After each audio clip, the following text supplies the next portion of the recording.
Jika mendengar kata perang, mungkin hal yang terpikirkan di benak teman-teman semua adalah hal-hal yang seperti ini.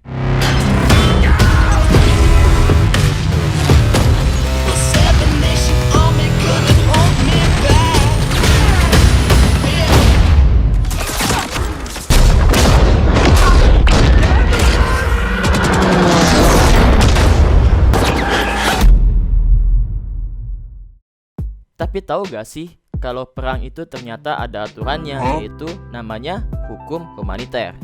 Sebenarnya apa sih hukum humaniter itu? Menurut Palang Merah Internasional atau ICRC, hukum humaniter internasional adalah seperangkat aturan yang berusaha karena alasan kemanusiaan untuk membatasi dampak konflik bersenjata. Hukum humaniter internasional melindungi orang-orang yang tidak atau tidak lagi secara langsung atau aktif berpartisipasi dalam permusuhan dan membatasi sarana dan metode peperangan. Hukum humaniter internasional ini juga dikenal sebagai hukum perang atau hukum konflik bersenjata. Tujuannya untuk meminimalkan penderitaan manusia, menciptakan pertempuran yang lebih manusiawi, dan pembatasan penggunaan senjata secara biadab. Terus kapan hukum humaniter ini berlaku? Nah, hukum humaniter ini berlaku hanya ketika konflik sudah terjadi, dan hukum humaniter ini berlaku kepada pihak yang terlibat dalam konflik itu terlepas dari siapa yang memulai konflik tersebut dan terlepas dari motifnya juga.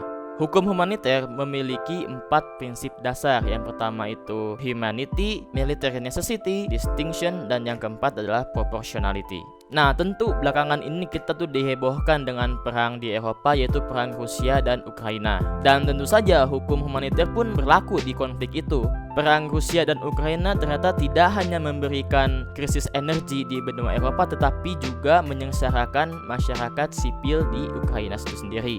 Sebagai contoh berikut ini, di mana Rusia ternyata melanggar hukum humaniter sehingga banyak negara-negara menandai Rusia sebagai pelaku dari kejahatan perang. Pada berita pertama ditunjukkan bagaimana pihak Rusia melakukan pelanggaran terhadap warga sipil Ukraina dengan melakukan pemerkosaan berulang, kasus eksekusi singkat, dan kasus-kasus kekerasan lainnya.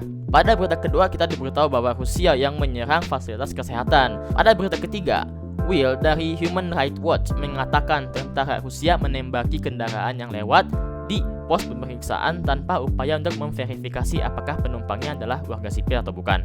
Dilihat dari kasus tersebut, kita dapat mengetahui bahwa Rusia melanggar prinsip hukum humaniter, prinsip military necessity, di mana berdasarkan prinsip ini tujuan militer adalah untuk melemahkan kemampuan militer pihak lain yang berkonflik. Prinsip proportionality, yaitu melarang penyerangan terhadap objek militer yang diperkirakan akan menyebabkan hilangnya nyawa warga sipil secara insidental, luka-luka pada warga sipil, dan kerusakan terhadap objek sipil.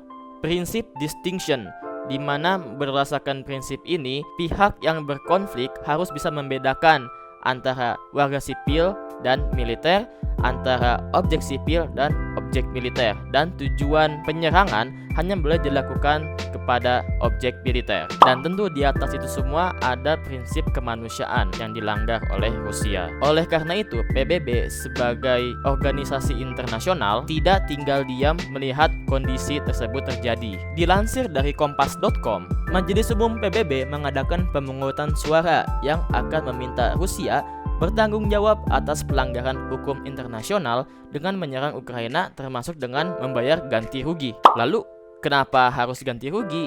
Berdasarkan protokol tambahan sebagai salah satu sumber hukum humaniter, pada pasal 91 dikatakan bahwa pihak dalam sengketa yang melanggar ketentuan-ketentuan konvensi atau protokol ini wajib membayar ganti rugi. Jadi, Rusia harus ganti rugi dalam bentuk reparasi atas kerusakan, kehilangan, atau cedera yang timbul dari serangan Rusia ke Ukraina. Loh, tapi bukannya Rusia punya hak veto ya di PBB ya? Nah, betul, tapi itu hanya untuk Dewan Keamanan saja, bukan untuk Majelis Umum PBB. Jadi mungkin ini menjadi salah satu solusi supaya terjadinya perdamaian antara Rusia dan Ukraina.